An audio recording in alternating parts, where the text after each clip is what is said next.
Dios siempre nos habla de una bendición, pero esa bendición lleva un camino y ese camino lleva un precio. Y bueno, precisamente este ha sido un año donde el carácter ha tenido que ser forjado, donde la identidad ha tenido que ser evidenciada en mí, que yo me la crea. Ha sido un año donde mi propósito ha sido revelado, pero también ha sido un año donde mi fe ha sido estirada. No sé si he sido el único que lo he pasado, pero ha sido un año donde la fe me ha llevado a un punto donde uno a veces dice, ¿será que qué me pasa? ¿Sí? Y Dios me dijo, precisamente habla de esto porque no eres el único. Y como no soy el único, traigo una palabra que se llama una iglesia de valientes. Y quiero compartirles el versículo base por el cual esta enseñanza toma sentido. Por favor, busquen su Biblia, si trajo su Biblia. Segunda de Corintios 4, 7 al 9. Segunda de Corintios 4, 7 al 9. Y Pablo nos dice, pero tenemos este tesoro en vasos de barro para que la excelencia del poder sea de Dios y no de nosotros. Voy a repetir esta parte.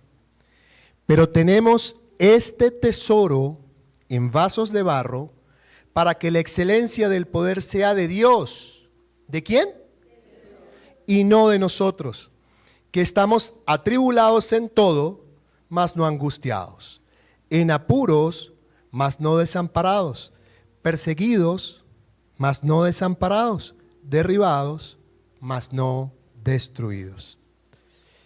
Y antes de entrar, porque digamos, la enseñanza de hoy está basada en la película Los 300, que ahorita vamos a hablar de ella. Quiero que desglosemos paso a paso y palabra a palabra este versículo, porque es el que nos va a dar la entrada a todo lo que vamos a hablar el día de hoy. Nos dice Pablo, tenemos este tesoro en vasos de barro. El barro representa la fragilidad. El barro representa algo que fácilmente se puede romper.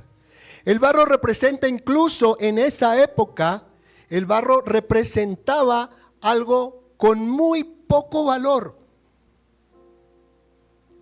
Pero nos dice, tenemos este tesoro en vasos de barro. ¿Qué quiere decir esto, iglesia? Que nosotros somos frágiles, somos imperfectos, nos podemos romper, vamos a tener problemas todo el tiempo, nos vamos a sentir indignos, sí, muchas veces, pero tenemos el tesoro dentro. Y eso quiere decir que el tesoro no eres ni tú, ni soy yo, ni eres tú tampoco. El tesoro es el Espíritu de Dios que habita en nosotros. Y Pablo continúa, atribulados, pero no angustiados. Claro que sí, vamos a tener problemas, pero la gracia nos sostiene. En apuros, mas no desesperados. Claro que sí, vas a estar en incertidumbre, pero la esperanza siempre va a estar viva en Jesús. Perseguidos, mas no desamparados. Hay momentos en que nos vamos a sentir solos, pero la mano de Dios siempre, iglesia, siempre nos va a levantar. Derribados, pero no destruidos. ¿Cuántos acá nos hemos sentido caídos en algún momento? ¿Cuántos acá hemos estado que decimos, no puedo más, no soporto ni siquiera levantar la cara porque me da pena que Dios me la vea? Yo soy uno. una de las palabras que más se repite en la Biblia es levántate, porque Dios siempre te va a querer ver de pie. Bueno, muy bien. Esto lo único que nos revela es que el poder siempre va a ser de Dios, no de nosotros. Que el tesoro es la presencia de Dios que habita en nosotros, no nosotros. Pero Dios nos elige así, imperfectos, llenos de defectos, llenos de heridas, frágiles, con temor. ¿Saben por qué, iglesia? Porque precisamente hoy te quiero compartir una frase que a mí me reventó la cabeza cuando estuve estudiando este versículo. Y es, si me regalas por favor la frase: cuando el barro de la vasija se agrieta durante la prueba, es cuando más resplandece el tesoro que lleva adentro. Y te lo voy a repetir. Cuando el barro de la vasija se agrieta durante la prueba, es cuando más resplandece el tesoro que lleva adentro. Y en 3 segundos te lo voy a explicar. Si tú no te rompes, la luz que habita en ti no va a brillar, porque vas a querer brillar en tus fuerzas. Te lo voy a decir de nuevo. Si tú no te quiebras, si tú no eres sometido a un golpe para que te quiebres, el Espíritu Santo de Dios que habita en ti no va a resplandecer jamás, porque tú y yo en nuestras fuerzas vamos a querer ser los que brillemos. Y si lo puedes creer, dale un amén al Señor. Muy bien, entonces vamos a entrar ya en materia. ¿Y por qué hablamos de los 300? No sé si alguno de ustedes ha visto la película Los 300. Los 300 es una película que trata sobre un reino en Grecia. El reino en Grecia estaba dividido en diferentes reinos. En este caso era el reino de Esparta. El reino de Esparta recibe la noticia que va a ser invadido por uno de los ejércitos más poderosos que el mundo conocía en ese momento, más asesinos que el mundo conocía en ese momento, y tienen que tomar una decisión: si arrodillan ante ese ejército o defienden su reino. Y el rey en ese momento toma la decisión de reunir 300 hombres con identidad de espartanos que estuvieran dispuestos a defender su reino para enfrentarse a más de 100,000 hombres. Y la verdad, en estos días no recuerdo quién era, creo que eras tú, David, me decía: uy, pero esa película es bien sanguinaria, ¿cierto?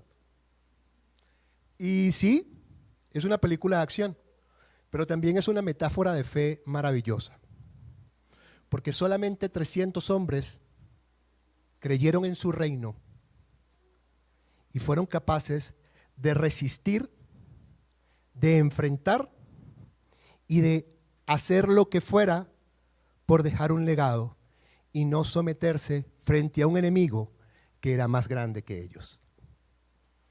¿Cuántos de nosotros no nos hemos enfrentado a un enemigo más grande que nosotros? Todos los días yo creo que nos enfrentamos a algo que vemos que puede superarnos en tamaño. Y Pablo también, así como este ejército, se enfrenta a este ejército de solo 300 hombres de barro, se enfrenta a más de 100,000 hombres, a un ejército muchísimo más fuerte. Pablo también desde una celda romana declara: he peleado la buena batalla, he acabado la carrera, he guardado la fe. ¿Y saben por qué? Porque los espartanos peleaban por un reino. Pablo también. Nosotros también debemos pelear por un reino. Ambos entendían que el enemigo era mayor, pero su causa era eterna. Hoy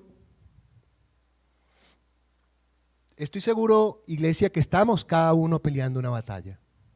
Y estamos peleando una batalla con un enemigo que incluso puede ser más grande que nosotros.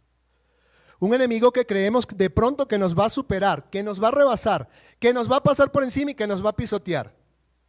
Pero es que Dios no te está pidiendo, iglesia, que ganes la batalla. Dios jamás mandó a nadie al frente pidiéndole, sal y gana la batalla. Dios nos está diciendo que creamos.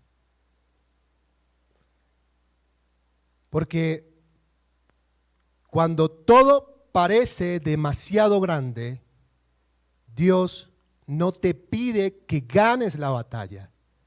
Dios te pide que creas. Y eso, iglesia, es la fe.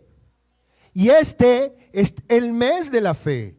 Este es el mes en el que Dios nos ha venido hablando de fe, iglesia. Este es el mes en el que Dios nos ha venido diciendo que creamos. Que aun cuando las cosas se vean más grandes de lo que nosotros las estamos viendo, creamos. Porque muchas veces creemos en lo que vemos solamente. Y ahí está el problema. Si David hubiese creído en el tamaño de Goliat, no estuviéramos leyendo la Biblia que leemos hoy. Si Moisés hubiera creído en el poder del ejército egipcio y en la profundidad de los mares, no estuviéramos leyendo la Biblia que leemos hoy. Porque Dios les pidió que creyeran, no que ganaran. Y en la película nosotros vemos a 300 hombres, de verdad, con debilidad, enfrentarse a algo mucho más grande. Y tú me dirás, pero ¿por qué una película, Horacio? Entonces, bueno, está bien, vamos a salirnos del guión de la película, pero vamos a tomar esa misma película dentro de la Biblia.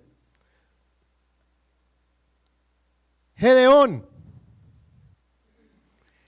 le fue asignado una tarea que fue, vaya y enfréntese, hermano, a los madianitas. No sé cómo va a ser, pero usted va y los enfrenta. Dijo, bueno, de una, hágale. ¿Quién dijo miedo, sí o no? Y cogió y reclutó 32,000 hombres para pelear con él. 32,000. Y le dijo Dios, eso no. 32,000. A ver, les hizo un filtro, les hizo una prueba. Y ¡ting! Lo dejó con 300. ¿Con cuántos? Con 300 hombres. Y les dijo, bueno, vaya, enfréntese con esos 300. Y déjeme decirte que la Biblia, no sé, corrígeme mi pastor, no define a Gedeón como el tipo más valiente de sus tiempos, ¿no? Pero tuvo que serlo, porque tuvo que creer. Y con 300 hombres, te lo voy a poner así, se la puso más difícil todavía, porque si tú me dices a mí, bueno, yo voy con 300, pero voy con esos 300 armados hasta los dientes, me los llevo con tanque, con bazooka, con tin, pero no. Les dijo que se armaran de armas que no tenían ningún tipo de lógica militar. Y a mí esto también me voló la cabeza, porque me vuelvo a conseguir con algo que simbólicamente vuelve a aparecer. Las armas que Dios les dijo fue, lleven cada uno de los 300, lleven una trompeta, perdón, una trompeta, una antorcha y una vasija de barro. ¿Una qué? Muy bien. Resulta que la estrategia era fácil, era asústalos, rodéalos. ¿Por qué? Porque con 300 hombres nada más y 3 armas que no son armas podías vencer. Por la fe. Por la fe. ¿Qué hace la trompeta? La trompeta era usada como una herramienta para decirle a la tropa, estamos listos para atacar, pero detrás de cada trompeta venía un ejército que hacía una antorcha. Una antorcha la llevaba el capitán de la tropa y cuando la levantaba era el momento de atacar. Ahora, ¿qué hacía el barro? El barro contenía la antorcha para que cuando necesitaban algo frágil, para poderlo romper y poderle revelar al enemigo, cuando esto se rompiera, que la luz salía, y cuando la luz se revelaba es porque venía el ataque del ejército. Pues estos manes se volvieron locos, se enloquecieron, empezaron a decir, uy, ya nos van a atacar, mira, hay 300 tropas que nos rodean, y ni siquiera tuvieron que atacarlos porque entre ellos mismos comenzaron a atacarse. Estaban confundidos completamente y huyeron. Solamente creyendo, con 300 hombres logran hacerlo. ¿Y saben por qué? Porque el reino avanza con obediencia y no con comodidad. Para Gedeón hubiese sido mucho más sencillo atacar con los 32,000 hombres, pero tuvo que hacerlo con los 300, creyendo. Muy bien. ¿Qué sucede cuando nosotros entregamos lo poco en las manos correctas? Lo inimaginable comienza a suceder. No importa qué poco sientas que tienes hoy en la mano. Y hablo de lo que se te fue dado, lo que te fue asignado. ¿Tú crees que yo me sentía hoy listo o capaz de subirme acá a compartirte esta palabra? No, pero tengo que ser obediente. Y si Dios, por medio de mi pastor, me pide que sea yo quien me suba hoy aquí a compartirte esta palabra, no sé si lo voy a hacer bien o lo voy a hacer mal, pero lo voy a hacer porque es lo que Él me está pidiendo. Y la obediencia es la única que me va a llevar a conseguir lo que Él me está pidiendo.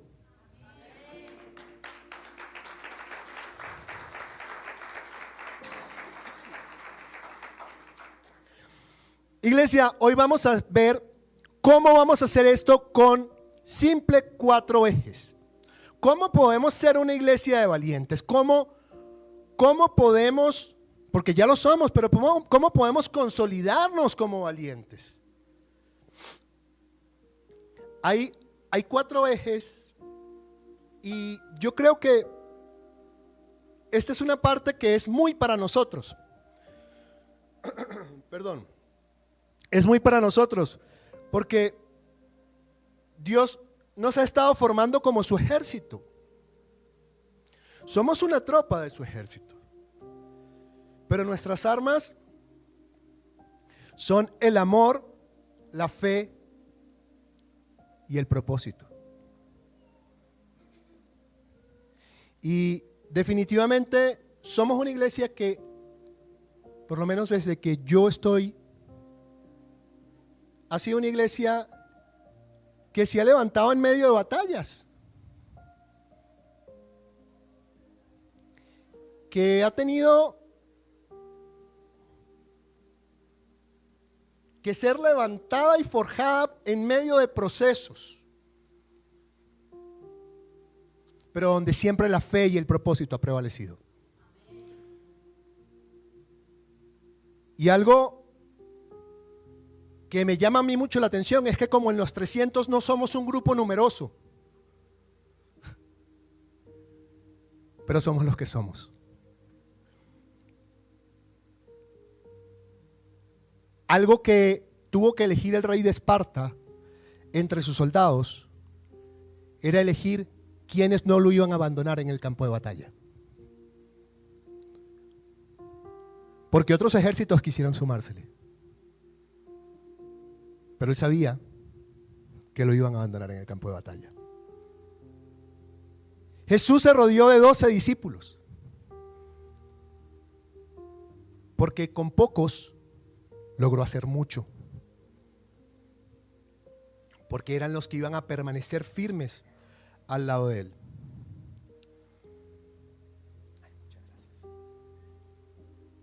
Los espartanos seguían un rey que tenía por nombre Leonidas, no recuerdo ni cuál era el apellido. Pero nosotros tenemos un rey más grande, nosotros tenemos a Jesús. Y yo no sé cuántas batallas ganó Leonidas, pero Jesús ha ganado todas las mías, las tuyas y las de nuestras generaciones las va a seguir ganando. Así que no sé si tú lo puedes creer hoy, pero si Jesús me llama a pelear a su lado, yo voy a ser el primero en ponerme mi uniforme, en tomar mi arma, que es mi Biblia, y en salir a donde Él me diga que tenga que salir. Porque allí la victoria para mí y para mis hijos va a estar asegurada. Si la puedes creer, dale un aplauso al Señor. Identidad es el primero de estos ejes. Ahora, me mató la cabeza esto también. Uy, es que preparar esto me pone, yo digo, pero tú me estás hablando es a mí o le querías hablar a los demás. ¿Quién soy en Cristo? Te voy a pedir un video, porfa, que me ayudes. Quiero que veamos este video y luego conversamos al respecto.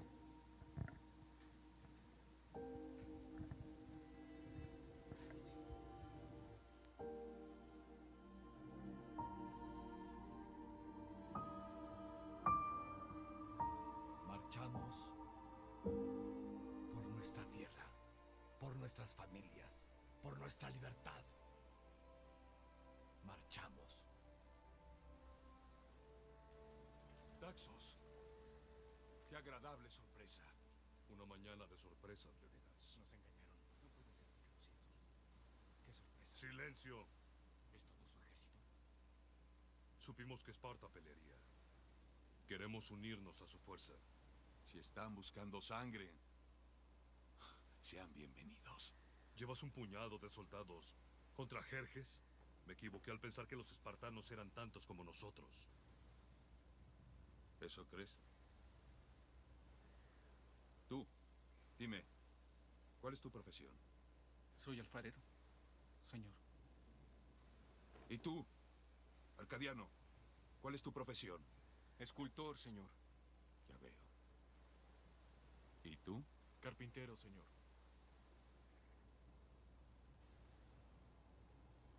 ¡Espartanos! ¿Cuál es su profesión?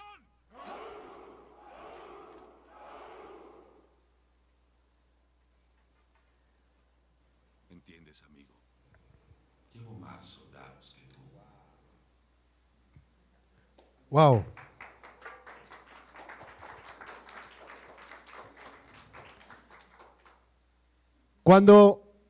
Eso es tremendo. Y es saber quién soy. Y estar seguro por quién soy. ¿Qué significa identidad? Identidad viene del latín identitus, que quiere decir en su neologismo, idem, que quiere decir lo mismo.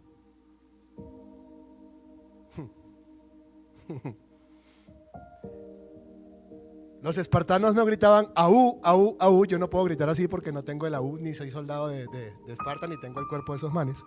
Sí, el grito sale de los músculos, entonces no me sale el grito. Ellos no gritaban por emoción, gritaban porque sabían quiénes eran. Y esa era su identidad. Su grito era un grito de guerra y el grito se usaba para defender el reino.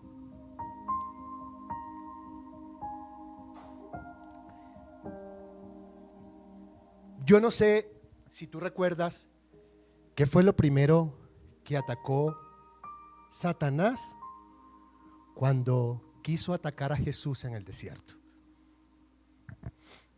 Quiso atacar su identidad, por Dios. Si eres el Hijo de Dios, entonces 3 veces, ¿cierto? Guillermo, ¿cuántas veces?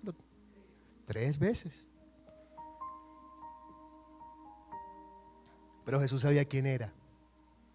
porque él sí tenía claro lo que vio, lo que escuchó y lo que sintió el día que los cielos se abrieron y dijo al mundo: este es mi Hijo amado en quien tengo complacencia.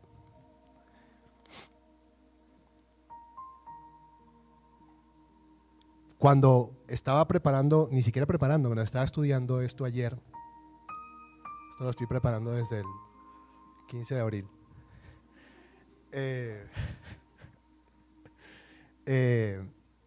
cuando lo estaba estudiando el día de ayer, pensaba, mis hijos fueron registrados cuando nacieron. Llegó una enfermera a la habitación y me preguntó: ¿cómo se va a llamar el niño? Bueno, el niño se va a llamar Lorenzo. Y después, cuando nació Alicia, ¿cómo se va a llamar la niña? Alicia Pedrosa García. Muy bien. Y lo segundo que me preguntan es: ¿y de quién es el nombre del padre? ¿Cuál es el nombre del padre? ¿De quién es hijo? Entonces, nuestro documento de identidad comienza con nuestro nombre seguido de quién es nuestro padre. Nuestro registro civil no solamente tiene tu nombre, tiene el de tu padre. Así que cuando el diablo venga a hablarte al oído,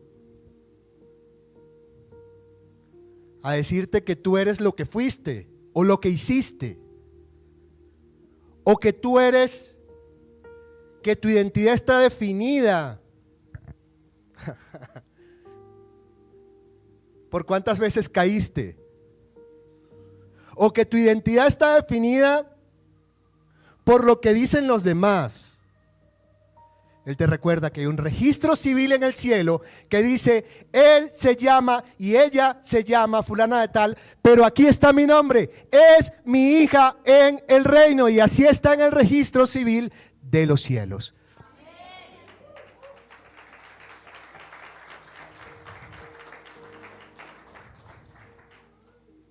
Y es que, iglesia,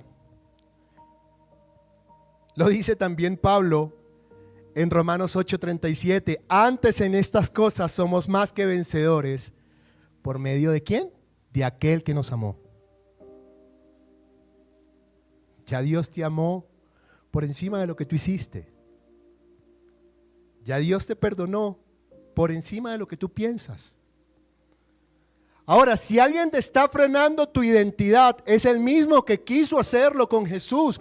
Porque si quieren frenar tu identidad es porque saben que tú tienes un propósito. Y te voy a contar algo, que nada es más peligroso que dejar que una mentira te susurre al oído. ¿Saben por qué? Iglesia, y esto es muy importante y quiero que me presten mucha atención. Porque una iglesia que olvida su identidad pierde su propósito. Te lo voy a repetir, porque no nos podemos permitir. Una iglesia que olvida su identidad pierde su propósito. Y te voy a compartir, como diría el gran filósofo, una frase para tu Facebook. Nuestra identidad no nace de lo que logramos, sino de lo que Jesús ya hizo en la cruz. Bueno, muy bien. Iglesia, vamos al segundo eje. Tenemos claro cuál es nuestra identidad, ¿cierto? Tenemos claro que tenemos 2 registros civiles de nacimiento, ¿cierto? Muy bien, ahora entonces tenemos que entender por qué tenemos identidad. Tenemos identidad para alcanzar un propósito. Y el propósito, ahora, ¿qué es propósito? Propósito es entender para qué fui diseñado. Propósito tiene su raíz etimológica también en el latín. Pro, que quiere decir delante, y positum, el sitio, es decir, lo que se pone delante. ¿Sí? Es decir, el propósito es lo que tú tienes delante. Es decir, hacia donde tienes que.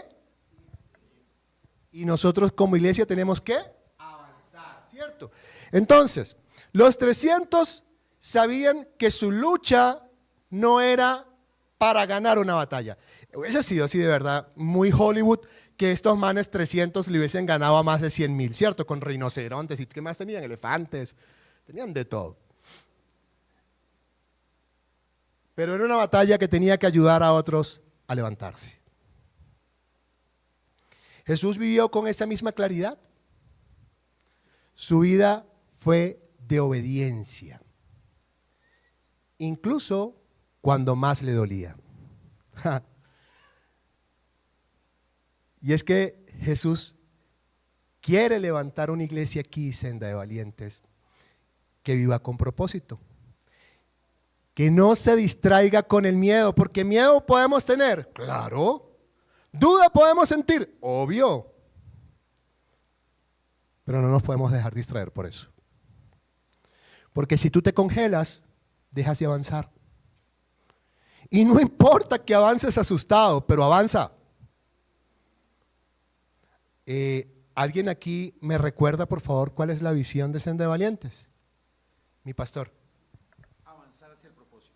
Muy bien, avanzar hacia el propósito. Excelente. Fuimos llamados a esperar el propósito. Fuimos esperados a mantenernos firmes hasta que el propósito llegue. No. Fuimos llamados a avanzar. Y avanzar significa muchas veces dolor. También lo dijo un gran filósofo, que crecer duele. ¿Sí o no? Y avanzar, yo no corro, pero sí conozco muchas personas que corren y se quejan mucho cuando comienzan a entrenar del dolor de las piernas. Yo solamente corro para llevar a los niños al colegio cuando voy tarde. E igual me duelen las piernas, así que es válido, ¿cierto, mi amor? Ahora bien, nuestro propósito no es resistir. Resistir es lo más sencillo, es lo más fácil. Porque resistir significa incluso a veces cubrirme. Pero avanzar tiene un precio. Pero nuestro propósito no es resistir, sino revelar a Cristo mientras avanzamos. ¿Y esto qué quiere decir, Horacio? Estás muy filosófico hoy. No. La vida de Cristo siempre la estudiamos como algo hermoso, y lo fue. Pero también fue dolorosa. Pero su propósito tenía que ser más grande que ese dolor. Porque si él subyugaba frente al dolor, ¿qué pasaba? Perdía su propósito. Si él creía en las mentiras, ¿qué pasaba? Perdía su propósito. Pero nuestro propósito está en avanzar para que la identidad de Cristo se revele en nosotros. Y nadie está diciendo, iglesia, que va a ser fácil. Ahora, viene un tercer eje, y este me encanta. Y es el carácter. Ahí se me quedó dormida la de las láminas, allá. Y es el carácter. El fuego forja al valiente. Ustedes saben de dónde proviene la palabra carácter. Yo en esto soy muy ñoño. Sí, si yo voy a hablar de algo, yo tengo que saber de dónde viene esa palabra porque después alguien más me corcha, ¿cierto? Carácter era la prensa con la que los griegos, es una palabra griega, y era la prensa con la que acuñaban las monedas. ¿Y sabes cómo se acuñaba una moneda?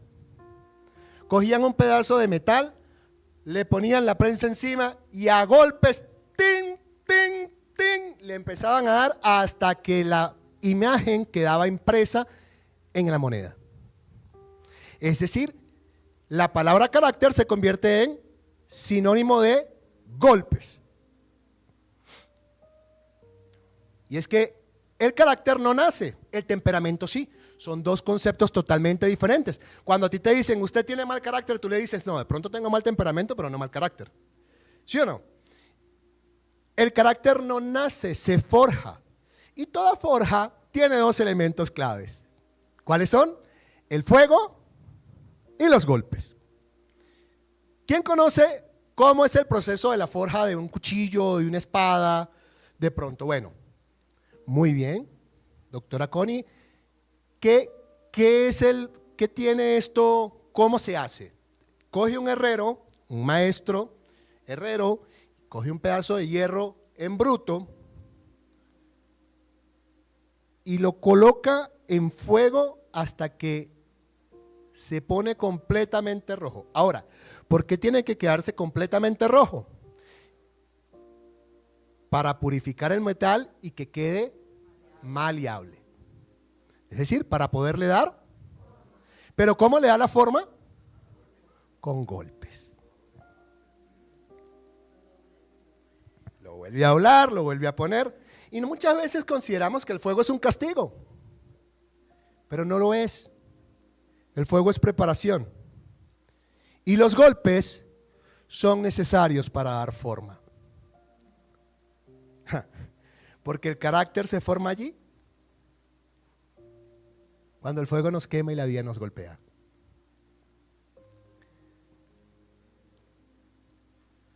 Cuando las circunstancias nos presionan, pero permanecemos firmes. Si alguien vivió fuego y golpes, fue Jesús. Su fuego fue el desierto, su golpe la traición, pero su cruz fue el clímax máximo de su obediencia. Y yo estoy seguro, iglesia, que así como, mira, una de las cosas que me ha costado a mí aceptar más este año ha sido la forja de mi carácter.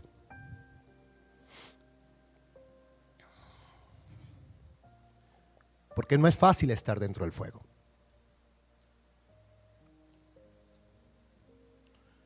Porque no es fácil recibir golpe tras golpe, tras golpe y tras golpe.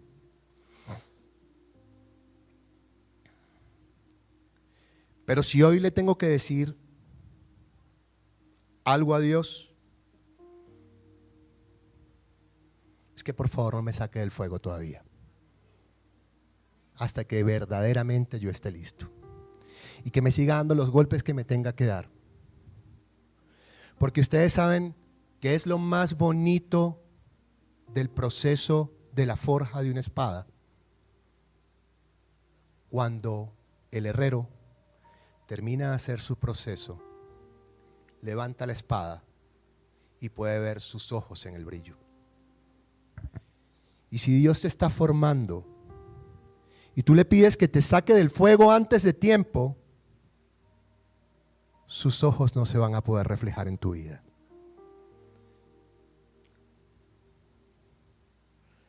Así que yo te invito hoy a que le digas a Dios, no le pidas que te saque del fuego antes de tiempo.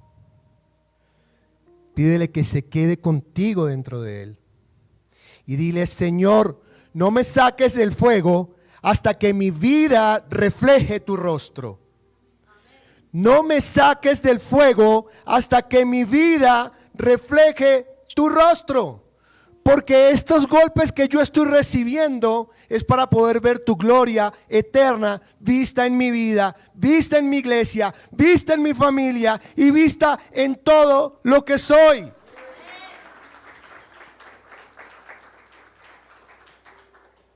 Y es que una espada sin fuego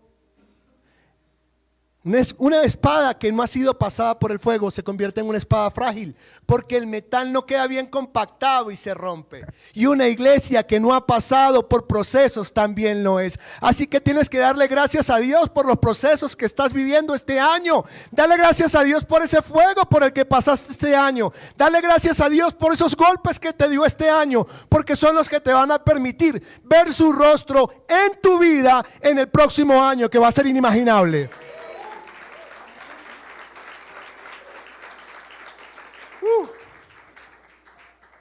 Unidad con propósito es el cuarto y último eje de esta enseñanza. Perdón. En la película dice: un escudo solo protege al hombre que está a tu lado. Lo voy a repetir. Un escudo solo protege al hombre que está a tu lado. Ellos podían resistir solamente 300 contra 100,000 porque no tenían que ocuparse de cuidar su vida, sino estaban confiados que el de al lado estaba cuidando su vida, así que mi tarea es cuidar la de al lado. ¿Y qué nos dice esto? Dios ya se está preocupando por ti. Dios está cuidando de ti. Preocúpate tú por levantar la persona que tienes al lado. Iglesia, no podemos ser una casa que viene a escuchar una palabra los domingos. Ese no es el significado de iglesia. Tenemos que actuar como cuerpo. Si yo veo que mi hermano, que mi compañero al lado de la silla está pasando por una situación, ora por él. Si está dudando, ayúdale a levantarse.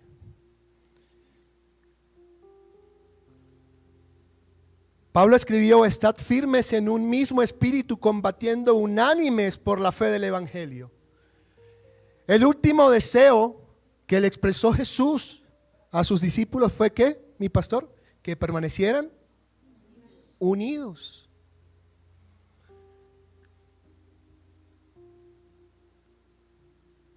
Y estar unidos no significa estar sentados uno al lado del otro, ni llamarnos todos los días. Estar unidos es estar en un solo espíritu. Y ustedes saben por qué el enemigo divide. Porque no puede destruir una iglesia unida. Porque una iglesia unida está unida por la fe. Y la fe es el escudo de todo creyente. Cuando uno cae, lo levantamos. Cuando alguien duda, lo cubrimos. Cuando alguien se apaga, lo rodeamos para que vuelva a arder. Dice el dicho que donde hubo fuego, cenizas quedan, ¿cierto? Entonces toca soplar esas cenizas. Porque muchas veces nos vamos a apagar. Muchas veces nuestra fe se va a apagar. Pero allí es como iglesia tenemos que rodearnos. Y no solamente preocuparnos por, no, es que ya Dios hizo su obra en mí, ya, ¿qué? De malas, ore. No, porque yo estoy aquí hoy porque desde hace muchos años alguien oró por mí.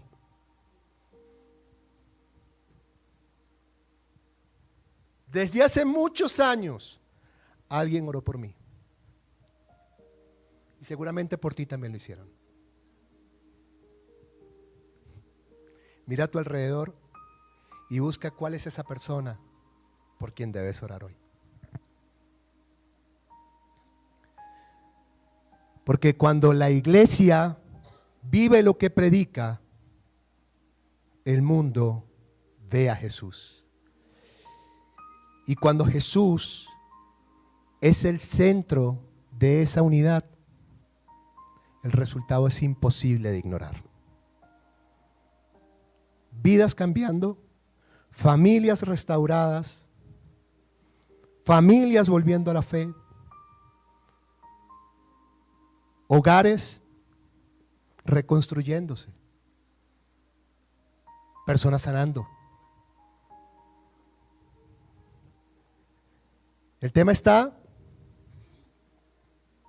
en mantenernos firmes en estos 4 ejes. Nuestra identidad, quién soy en Cristo. Nuestro propósito, para qué fui diseñado. Nuestro carácter, entender que va a doler, pero que es necesario. Y unidad con propósito. Porque no somos llamados a cambiar para permanecer igual. Somos llamados a cambiar para impactar lo que tenemos alrededor. Y eso es lo que una iglesia de valientes debe hacer. Y quiero cerrar contándoles algo.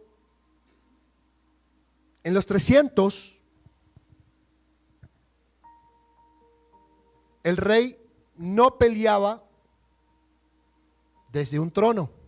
Decía, vayan y peleen, señores. Ese rey de los espartanos era el primero en el campo de la batalla. Era el primero en exponerse a las flechas que venían, a los dardos que venían. Y mostraba tanto sus fortalezas como sus debilidades. Y hoy quiero honrarte a ti, pastor, porque tú has sido esa persona que ha permanecido al frente del campo de batalla nuestro espiritual. Y a pesar de tus propias batallas, siempre has estado allí poniendo tu escudo para nosotros. Y lo más importante de esto es que allí es donde tenemos nosotros que estar pendientes. Porque la fe no se impone, se impregna.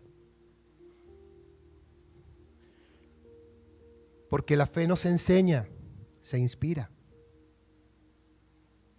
Y se inspira con el ejemplo.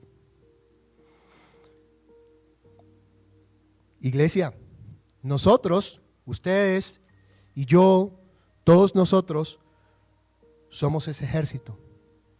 Y no somos un ejército perfecto, no, de perfecto no. Lo único que tengo perfecto es mi señora. Diga lo contrario, ¿cierto? No invencible, pero firme.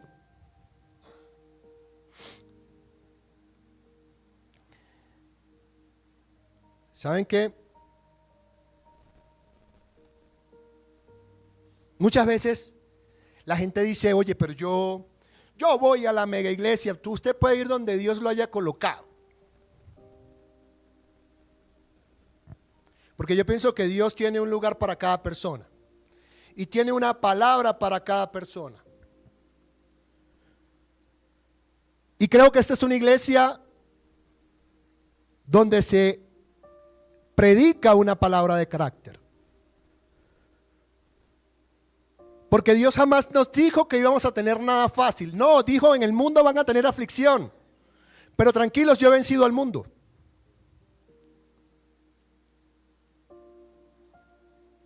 Pero sí he aprendido aquí cómo vivir la aflicción para convertirla en bendición.